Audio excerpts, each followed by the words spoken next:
the experts who create and implement new streaming media technologies. One issue that should be paramount to all participants in the streaming media ecosystem, producers, engineers, product and service providers, consumers, is power consumption. An organization called Greening of Streaming was recently created to address growing concerns about the energy impact of the streaming sector. Today, we're speaking with Dom Robinson, who is the founder of Greening of Streaming and Chief Business Development Officer of Ideas. Hi, Dom. Thanks for joining us. Hey, Jan. How you doing? I'm good. So some housekeeping notes. If you're watching and have a question, please post them as a comment on whatever platform you're watching, and we'll answer those live as time permits. If we don't get to them live, we'll get to them via email after the show. Okay, Dom, what's going on with you? How are you? I'm good. I'm finally in my office, sat down for the first time in about 7 weeks, just doing normal day's work at my desk, which is good. It's been very busy. Good to hear it. Listen, why don't you, you've been in the industry, probably as long as I have. Tell us about Greening of Streaming and how it was formed, when, who was involved, how did it all come about? Sure. So you may remember for a while I was running the Content Delivery Summit for Streaming Media Magazine, and conversations in that group kind of started amongst the sort of network architects and CDN architects and sort of encoding cloud architects, started up about their sustainability and so on. And that over a couple of years, that sort of grew into its own event. And as I was standing up that event, I sort of thought, this is really big. Let's maybe set up a trade association. And what was once a sideline conversation, the conference has now become a fairly fully fledged members association. We've got about 25, 30 members, growing monthly at the moment. And it's keeping me very busy, that is for sure. The main objectives of the organisation is to sort of foster collaboration across the industry, looking at energy efficiency principally and the result of how we deploy streaming architectures to address that energy efficiency. Okay. What is the LESS Accord? I've heard that mentioned both by you and by some other people. Sure. So as the organisation sort of really got to the end of its first year, we were having some discussions about in the sidelines of IBC last year about what was good enough, what would a good enough streaming quality be? If you were to optimize around that good enough quality, could you actually get to economies of scale where you were being energy efficient as well? We originally called it a gold button model because we wanted to offer the idea to the consumer, instead of opting into green, was given green or given an energy efficient service, but could opt into a higher quality by pressing a gold button or some sort of interaction notionally. Apparently gold buttons don't translate to America very well.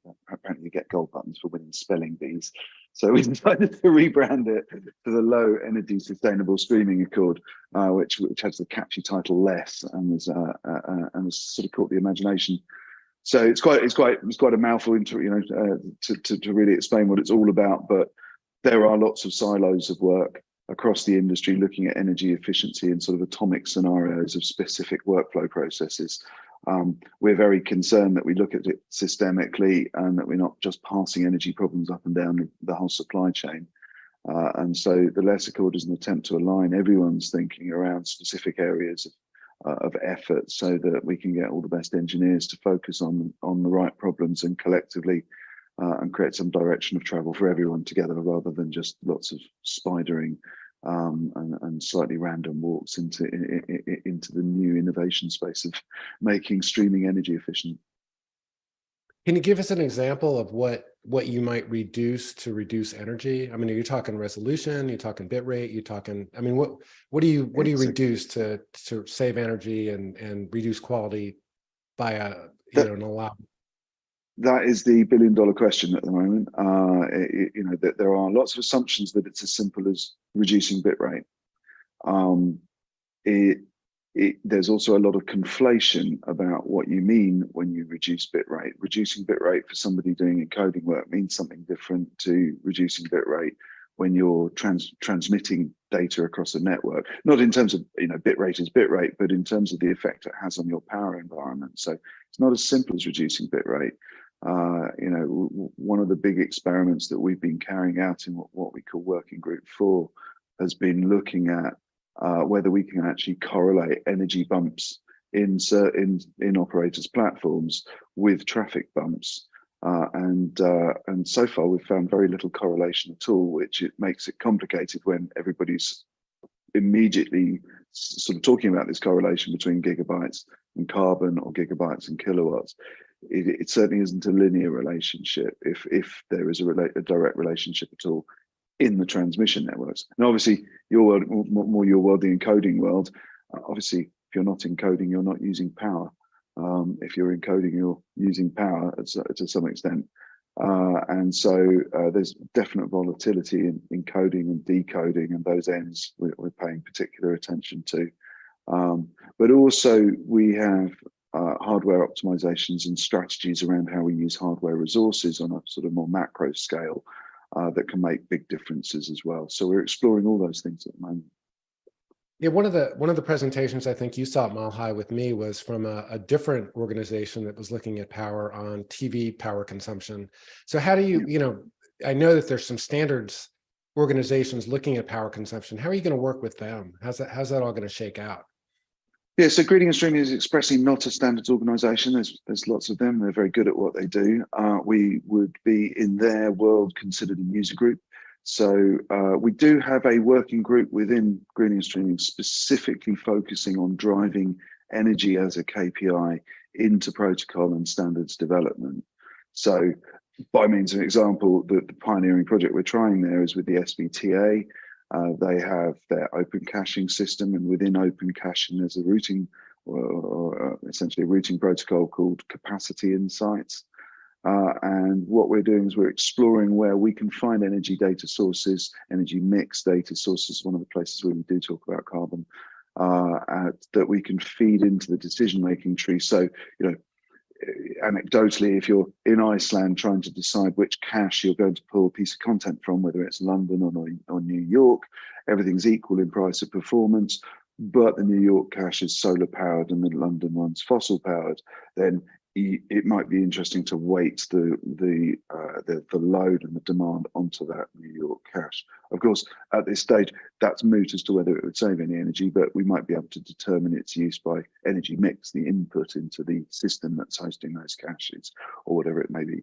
There's lots of really interesting explorations like that going on at the moment. Okay, so if you meet somebody on a plane or in an elevator or offhand, and they say, what are the top X things I can do right away to reduce my power consumption? And say they're a streaming video producer that goes all the way through. They've got their own encoding farm, they've got their own player, they broadcast around the world with CDNs. What are the top X things they can do to really make an impact as soon as possible? I'm just going to sort of validate that. I'd say explore rather than do. We're as Greeting and Streaming, we're a long way from having best practice that we can recommend. There's so many divergent and complex strategies going on at the moment. It's very difficult to actually say this is the best thing to do, because there's just a lot of depends around any answer like that. But in simple terms, the obvious thing is turn stuff off that you don't need. That underpins a whole discussion about redundancy strategy. So if you're a live engineer, I'll give you an example. There isn't a lot of conversation between a cloud and what you might run on the cloud. Yes, if you use a SaaS service from the cloud, like their own sort of home-hosted encoding service, you might find things are different. But if you just simply use a vanilla cloud computer to run your own encoding process, the cloud host has no idea what you're doing. So if you then need to set up a second one for redundancy, well, that's sort of very traditional thing to do in a live streaming environment. What we found in talking to cloud hosts is they have no idea what the application is. So they see an engineer spin up a computer, they don't know what it is, but they want to offer 4 nines on that availability. So they spin up a hot spare. Then the engineer spins up a second transcoder, and the cloud goes, oh, I don't know what they're doing, but we'll give them a hot spare. So you've actually got 4 computers hot when you're only trying to run one workload, which might have an outage of a few seconds. So we had to think in, that's just a sort of very simplistic example of where we might be over provisioning redundancy, and think about SLA. SLA is, the networks themselves aren't that congested. They're just reserved so that people can hit SLAs. And so think about SLA. Think about whether you really need 9 nines availability for live streaming your kid's birthday party or something. There are certain degrees of over provisioning that have become natural because they're very commoditized and affordable. But they might be unnecessary, and there might be, you might be able to halve your energy footprint simply by not using half of your infrastructure. And that goes down into codecs as well. And there's going to be, and there is, an endless discussion about quality, whether we need 2K, 4K, 8K, 16K, and so on. And I think it's an interesting debate. There's not a great deal of clarity actually about what power those decisions make in terms of the distribution network. In terms of encoding, can be quite vanilla. You can completely immediately see if you do less bit rates, or if you do lower bit rates, or if you do higher compression even, and produce lower bit rates. Sometimes you might have a different energy profile, but that's probably only a small part of the picture. If you save 500 watts on your encoder, it may be that something you've done has put 5% more energy on all the decoders, and you've suddenly got 30 million viewers consuming another another God knows how many megawatts off the grid, for the sake of your half kilowatt saving at the core of the network. So it has to be really complete in the picture before we can really say do this. But those are the sort of areas that people should be exploring and understanding within their workflow. Is there a simple answer to, does it take less energy to transmit lower bit rates versus higher bit rates, or do you have to look at the decode side again, as you just mentioned? It's not a simple answer. It really isn't a simple answer. The network is not provisioned against bit rate. It's provisioned against expected peak capacity. So when you don't send data, you don't save any energy in the transmission network. So the bit rate doesn't matter to the telco or the CDN. The CDN caches are stuffed full. It's just how quickly you recycle things. That you don't, by not storing stuff in a CDN, you don't reduce your caches. But when it comes to the consumer device, you can set a flag in a codec which trips a decode on a laptop from GPU to CPU and see your fans go on just because something's changed. That might be bitrate. It might be you've switched HDR on. It might be you've changed your frame rate. It might be any number of factors that are just incompatible with the target device. So it's a minefield to come up with the best practice. And it's certainly a complex, there isn't really a do this. What I would say though is don't overproduce. Don't, if you produce 3,000 runs in a ladder, you're probably going a bit far, in my opinion. So, one of the things we talked about that was surprising to me in terms of your challenges was agreeing on measurable objectives. Can you go into that? Yeah, so there's sort of two degrees there. I think there is a macro picture of how much of a problem are we trying to address and how can we measure success in that. So that tends to have the headline grabbing figures that I'm very terse about using these days. But at a macro end, the IEA produced a figure that 1% of the global final electricity supply is currently being used by data centers, that 1.5% is being used by telco, and 6% of global final electricity supply is being used by ICT, but that ICT figure includes the telco and the data center energy consumption. So at a top level, we're probably, if streaming is 60-70% of the network, we're probably, and this is conjectural, we're probably using 2 to 3% of global final electricity supply. So in terms of measurable success for greening and streaming, if we could feel that, in 5 years' time, 3 years' time, we've changed that trajectory and we're looking at something more like 1.5% of global final electricity supply, we're probably doing the right thing. Especially if everyone's still entertained and getting a great experience. In terms of the sort of smaller, more microscopic measurable elements, I've touched on this correlation between gigabytes and carbon, and we're erring caution about making any direct correlation there. We are looking at different measurement techniques for the different, but basically it's a bit like sort of deep physics. It depends on perspective.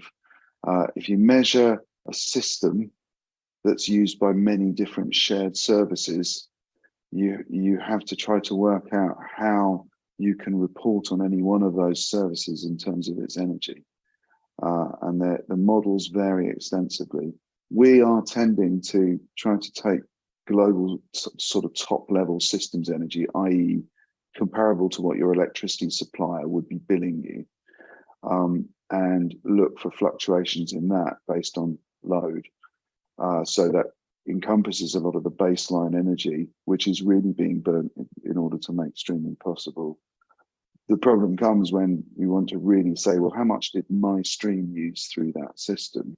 And you have to apportion it. As soon as you set up an apportionment model, you get into deep complexity about when systems are being used and who by and what the other processes are and so on. And it becomes extremely difficult to come up with a clear-cut way to say how much energy any one particular stream is using.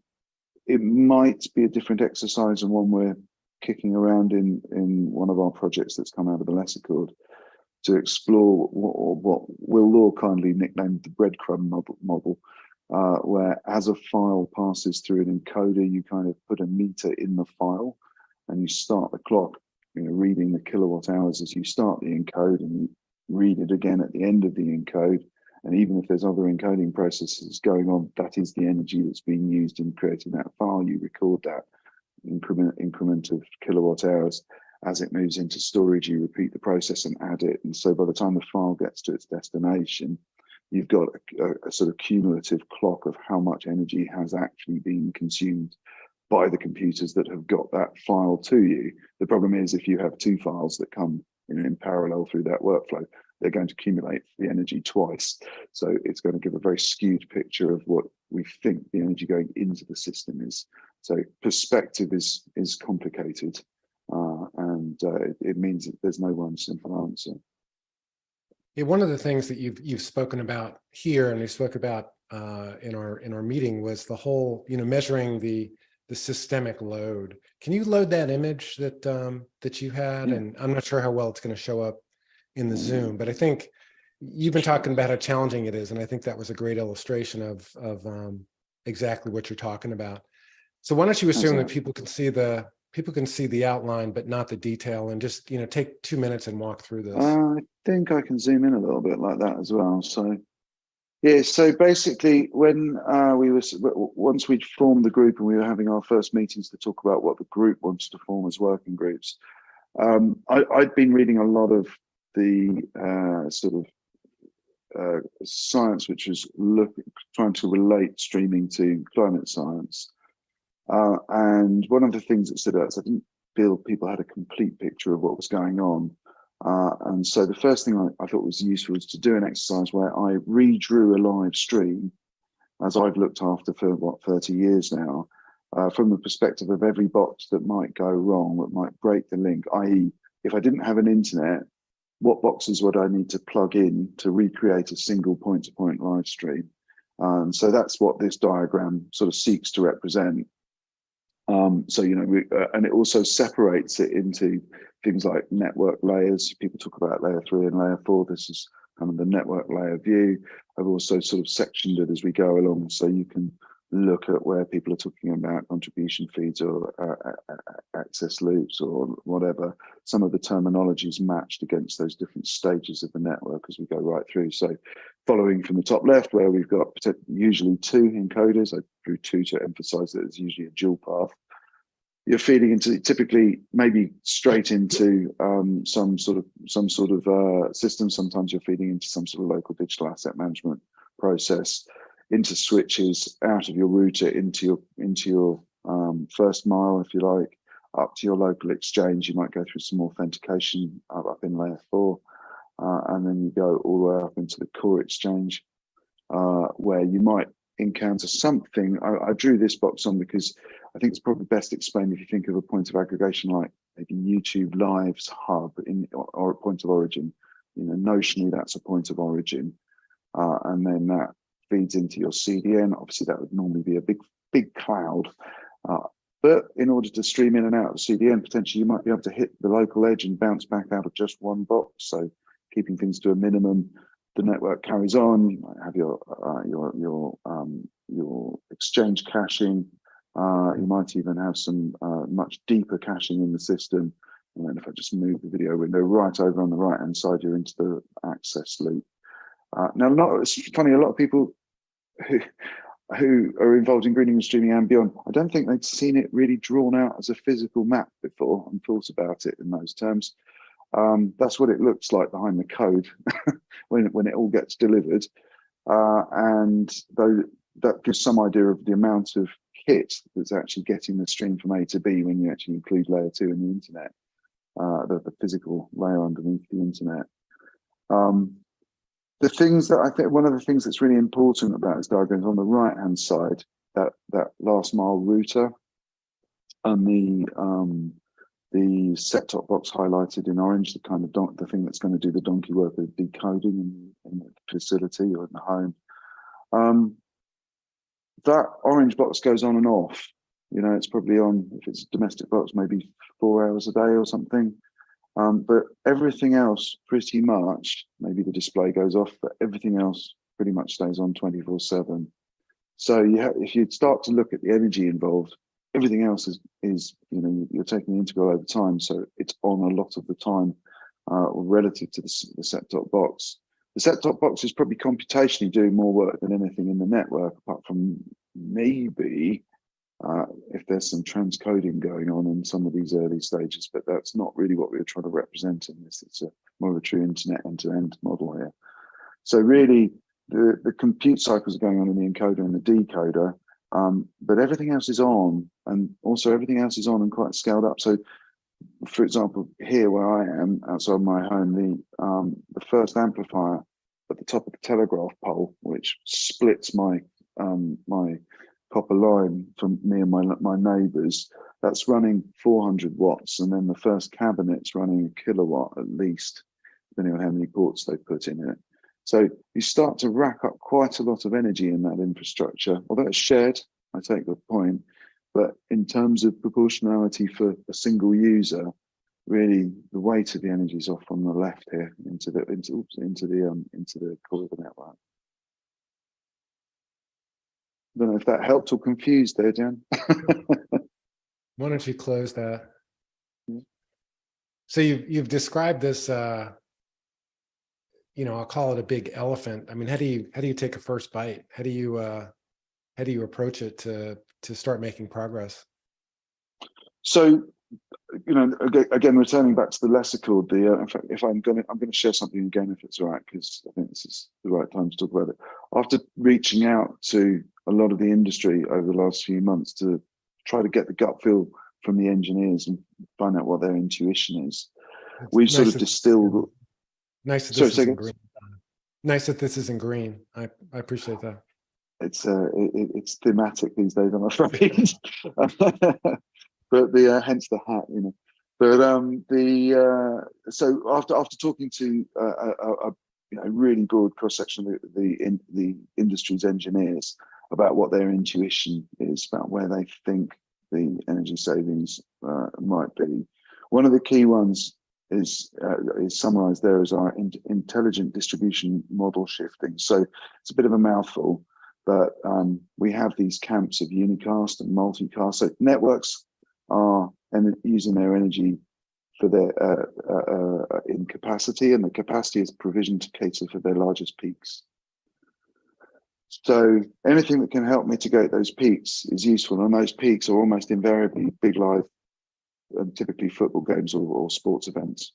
They're the really big, hard-hitting impacts that networks really get paid a lot of money to guarantee delivery of, and they really provision themselves so that they can handle it.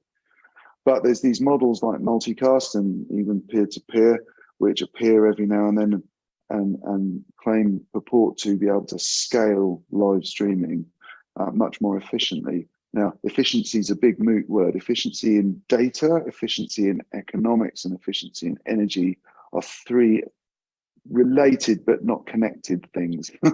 So simply saying anyone's efficient over another is a complicated thing. What we're going to set about doing is one of our key Lessicord projects over the next 6 to 12 months is getting some energy measurements of as close to possible some apples to apples comparisons between those different models at different scales, to try to provide a bit of information which operators haven't yet had, which is when to choose to use those different models. Because honestly, deploying a little bit of compute to everybody's home router or in every DSL exchange or wherever the fan out points are, in order to enable stuff like application layer multicasting or peer-to-peer or whatever it may be, those will increment the energy used in all those relay points. And if you're doing that across your whole network, because you might have 30 people watching a stream, then it's clearly not as energy efficient as sitting with something that might be ostensibly less energy efficient, like brute force unicasting. However, once you get up into the hundreds of thousands of millions, it's much more complicated. You have to look at the regions, you have to look at the network access, critically you have to understand the devices and so on. So that's a big area of research to look into, which are the big scaling models that can, or what are the energy decisions around when you use those big scaling models. So I think that's a big area of interest. Codecs and compression and network optimization is obviously ongoing. It's a big part of it. It's a big school of discipline within the streaming industry, and rightly so. It's where we use a lot of energy in encoding farms, which I know you know about at Netin, and we use a lot of energy in decoding in the set-top box and the TV environment. That's much more complicated in the bring your own device era, but it's still an area we need to get much deeper understanding of. Most of the work on set-top boxes to date has been done under lab conditions. There's very little which has been done particularly in the bring your own device environment in anything like a real user measurement environment. So there's a lot of research to be done in that space. Measurement itself, I've mentioned the breadcrumb model is another key area that we really need to come to a little bit more consensus over. However, I think part of the reason there isn't much consensus is because there hasn't been that much practical experimentation in the networks. Everyone's waiting for an academic decision that they can implement, but the academics don't have enough data from industry yet to really have those ideas refined. So we need to close that loop, and measurement is really the central conversation in that discussion. And then finally, the hardware and infrastructure optimization. Atomically, we can do quite a lot easily in lab conditions. We can measure things, but cool things like immersion cooling and fundamentally changing how we design our build out of data centers and storage requirements, and what expectations we have and how those affect those architectural decisions at scale. There's still quite a lot of discussion to be had there. There's some fun projects in that space as well. That's big iron stuff. That's where we get to play with the telcos. So those, okay, I think, are the hotspots. Those are really the hotspots that we're really focusing on. I think there are other hotspots, and every sector, every standards body has its own domain where they're the experts. What we're hoping is we can wave in our flags and say, hey folks, latency is pretty boring now. There's loads of other innovation around energy to do, and get the engineers to start focusing on doing exactly what they're doing today with exactly the same latency, but doing it with half the energy. That's a great area to start. One of the discussions that kind of got hot on LinkedIn maybe 18 months ago was VVC versus H.264, and were the advanced codecs that required so much more energy to encode going to put, was it going to increase power or decrease power because of the reduced bit rates that they were delivering? And do you have any, I know it's challenging looking at the entire ecosystem, but what are your off the cuff thoughts about the more advanced codecs that are much more difficult to encode and probably decode? I think the one thing that really stands out for me about codec deployment is churning out kits to support something new is probably takes many, many, many years of win in terms of an operational performance to replace. If everybody goes, well, I'm going to have AV4, so I'm going to bin my laptop, I'm going to bin everything that runs AV1 because it doesn't run AV4 and churn it all out. And my stuff doesn't get recycled properly and ends up in endless landfills or just, being inefficient somewhere else. That has to be part of the equation. So it's never as simple as this is more in a 5% more energy efficient codec. There is a strong argument that H.264 is probably so ubiquitous and does the job good, sufficiently well enough that do we need anything more? And are we actually focusing on the wrong problems? We are being challenging or purposefully wanting to ruffle some feathers.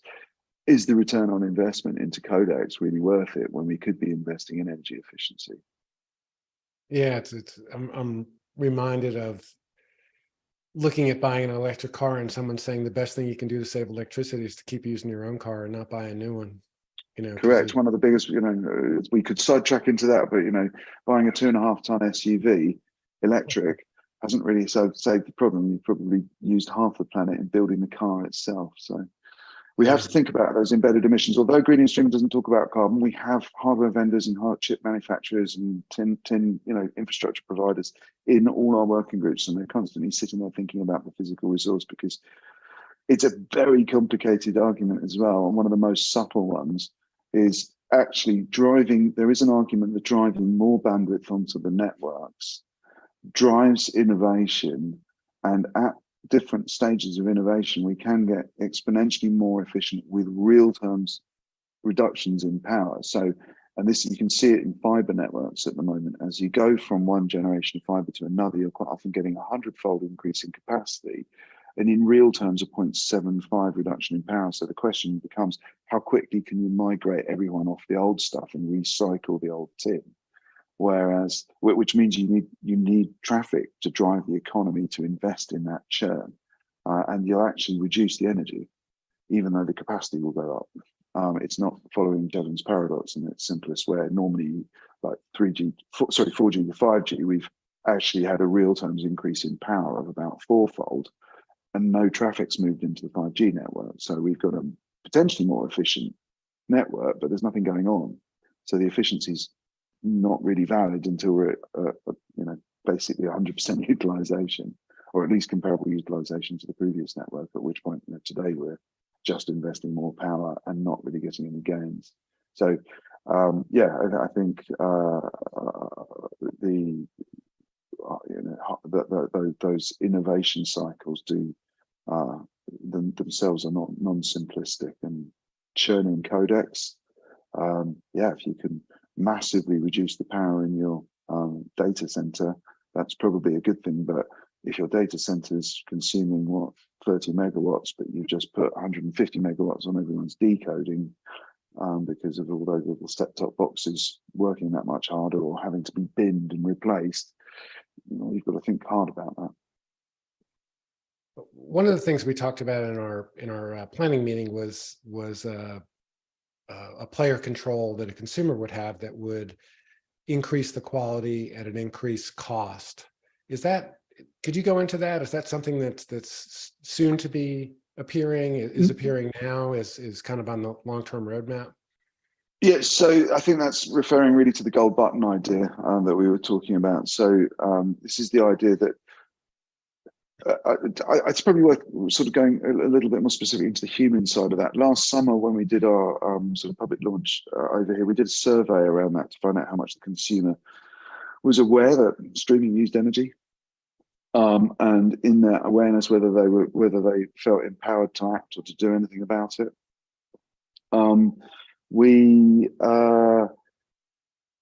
We looked at whether eco mode, green button, those sort of opt-in services had any uptake, and really they don't. When people get eco mode, they're TV's shipped in eco mode, and it's the first thing they do is turn it off and put the brightness up. And yeah, they just bought this high performance TV. They don't want a dull, crippled picture in the name of eco. It's just not the way it is. And there was a clear sense that the industry had to take leadership here, take responsibility in many ways, and put a menu of energy efficient options in front of the consumer. So rather than having a green button, which you opted into if you're environmentally sort of socially responsible, the idea was we ship you a green stream, and because we're the internet, we don't have to take away consumer choice. So all the people who go, panic, consumer choice has been infringed. Well, it hasn't. We've given you a fat, great big orange button, or a switch, or some sort of interaction of any sort you want, which basically allows you to upscale or upgrade or boost your signal for the duration of the match or the duration of the box set viewing or evening viewing, because you're sitting there getting value from it. And while I want to save energy, I'm also a human. When I want a coffee, I boil a kettle. But what I don't do is I don't leave my kettle boiling all day just in case I want a coffee. That doesn't have efficiency risk. And what we are doing in real terms with a lot of broadcast and streaming technology strategies is we push everyone up to the highest possible rung on the ladder. So my boy is dribbling on the carpet watching Peppa Pig at UHD for, if that's got an 8-fold increase in traffic and energy impacts and who knows what, do have to stop at some point and say, do we need to be by default offering my boy Peppa Pig in UHD? I'm sure he'll put up with it in 2K. And so I think it's sort of not an existential argument, but it's a directional argument that we have to ask ourselves, as a whole, when we're over engineering, why don't we divert that resource to doing, either more energy efficiency or just brutally better engineering anyway? So I think those are the key questions, and that's really what the gold button idea is about. So what's upcoming? What are the milestones you see hitting in terms of meeting and formulating and announcing and releasing specifications and best practices? Yeah, so after pretty much 7 weeks on the road as of today, I'm chilling out, writing a couple of papers, and then having a little bit of a break in August because it has been immensely full on the last few months actually. What I'm hoping to do though by writing those papers is get them out to project leads. We're trying to isolate project leads for those 4 projects that I showed you a minute ago. We've got basically volunteers for all of them. And then to go through those papers and just agree the project scope and project plan. And hopefully those project leads will engage with the members and some guests, because we've got gaps in our membership, some guests who are going to help fill the gaps, and so that we can stand those projects up. And so what we hope to do is come to IBC this autumn, and fingers crossed IBC are going to fit us into the program somewhere so that we can stand up and say, right, these are the 4 projects, this is what we're testing, and this is how we're going to go about testing those. As a little bit of an opportunity again for the industry to say you've missed something, or we think this, just keep that feedback coming in. Transparency is important here. And then in providing that we feel that we're onto the right thing, then through October, I hope the projects will sort of start to form, the technical work will start to sort of frame itself out. And then the aspiration is in Q4 and Q1, when the streaming is sort of busiest in Northern Europe and America, we're going to get some real testing underway. And that should bring data into our academic sort of community's hands. I would have thought by the beginning of Q2. So by the end of Q2, if we are lucky, we might be able to actually give some guidance in a model scenario, but the core system will be as near to production as possible. What will be modeled still at that point will be the client devices. They will all be going into test facilities because it's going to be too complicated if we do everything in one go. But as we finish that project, we should have finalized the planning for some research grants, which we're looking to collaborate on, which will then hopefully take the whole project to the next stage over the following year. and go into an exploration of what's really going on in the consumer premises equipment environment. So the player, the set-top box and the TV, the media player, the laptop, smartphone, all of those, we want to go from lab to real world measurement model over sort of from summer next year forward, so that we can take our core models that we've hopefully settled on and test them in real user environments and actually check that by the time we bring this into a sort of, you know, OTT, bring your own device world, that those attempts to bring down the energy of our systems actually really work in the wild. So it's sort of a bit of a 2-year plan, but it's also changing and full on a day-by-day basis, email by email. It's quite intense at the moment. So that's the plan from Greening and Streaming's point of view. What's the tell us who's in Greening and Streaming now and where to go to, what it costs to join, I guess, and where to get more information. So let me bring up the members slide, because they're always proud when I do that, and they deserve it. It's here. So these are our current members. So there's sort of a couple of different groupings in there. The top 2 rows are our founder members. They came in on day 1, and then scattered. Well, it's in order that they joined, basically, and then scattered amongst the members that thereafter, a few public service broadcasters who can join and get involved for free as long as they're participants. And then likewise, more recently, we've extended that to affiliations with other peer industry groups like the Digital Television Group and IABM, and there's a few others coming in as well. So we just swap one secretariat membership so that we can keep an ear to the ground on what we're all doing and make sure that there's good collaboration between the organisations. So it depends on turnover. We don't really means test, but I think it's sort of people just play the honest card. So over 10 million turnover, it's £12,000 UK a year, and it drops down to under £1 million turnover, which is about £2,000 a year. So we are, by our own admission, not a cheap organisation to join, and that was by design. We did not want to become a green badge which people could buy and be non-participatory and tick the box and say, I've done the greening and streaming thing, I'm now green. We have a fundamental rule in the organisation of no greenwashing, and that applies to membership as well. Or specifically, we want organisations to stop and think before they get involved and get some groundswell of support from across the organisation. So of the sort of 25 organisations we got involved, there's about 130 signed up and active on the hub people. And then in the background as well, it's always worth mentioning that I have about a dozen volunteer secretariat. So we don't have an individual member class, but there are some really good consultants and experts who are really well connected across the industry or have, you know, retired from leading jobs in the sector, who help me on a day-to-day basis with lots of the admin, lots of the sort of group leadership and you know, setting up meetings and those sort of things, and they're invaluable. And so for people who are exceptionally keen to get involved and bring a lot of network, bring a lot of skill, expertise running these sort of organisations, because I sure as hell am making it up as I go.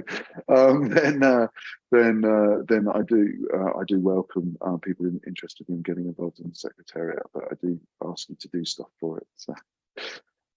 So yeah, that's sort of the big picture at the moment.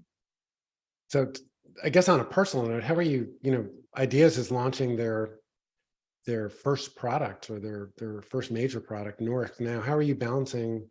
I mean, you're the chief. What are you? Chief product officer? Chief biz dev officer. So Greening and Streaming has definitely taken over my time. I thought for the first year of running it that I could run it arm's length and hire a friend who was a management consultant to run it.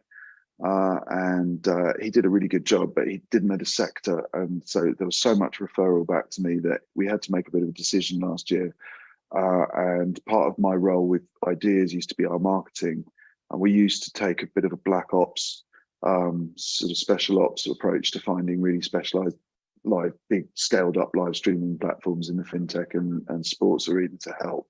You know, that was cool that they came in, but that had a lot of professional services on it, and we wanted to really scale up the core licensable technology and ideas, which is what's Norsk. So we've slightly repositioned the business, and I'm a good guerrilla marketing guy. I'm not necessarily a brand marketing guy, and we thought Eric, who obviously you know well, was the man for that. He's seen every pitch under the sun and would probably guide us well out of the darkness. And he's doing a great job in helping us brand Norsk. And at the moment, a lot of the effort is on raising that awareness on the marketing side of it. At the end of the day, I wear an Ideas t-shirt because that's part of my day job, and everyone knows that.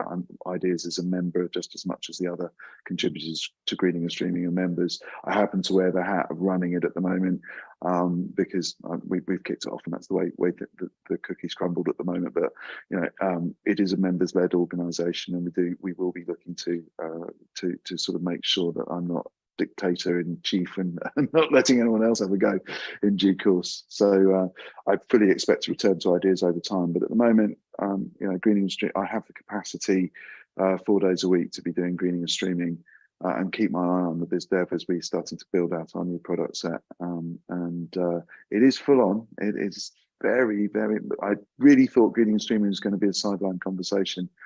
I had no idea it would be 2 full-time jobs in one. And I think it's just of the moment and a bit of serendipity, which is good. So. Okay, question coming in. Not seeing a lot of telcos on the membership slide. No, we're weak on. Yeah, we're definitely weak on telco operators. We'd love more, and we've got access to broadcasters through the EBE. DAZN are a bit of a flagship content provider amongst our midst, and a lot of our testing is we're turning to them to source. But yeah, we definitely want more engagement from telco operator, and we got a good relationship with content where we need it, but we are always interested in talking to content providers from the top line down. Question, what are the challenges of an organization that can issue recommendations only but not enforce them? So I guess you're gonna come up with a bunch of recommendations. What happens then?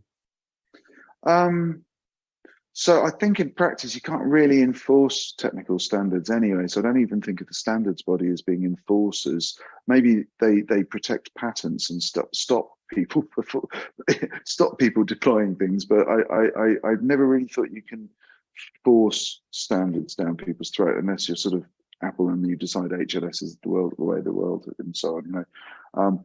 By engaging the big oil tankers like Akamai, Intel, AMD, there's loads of them among that group, and by engaging more and more of them, I think we can change the culture of the industry. And they used to call it in public affairs terms, they used to call it self-regulation.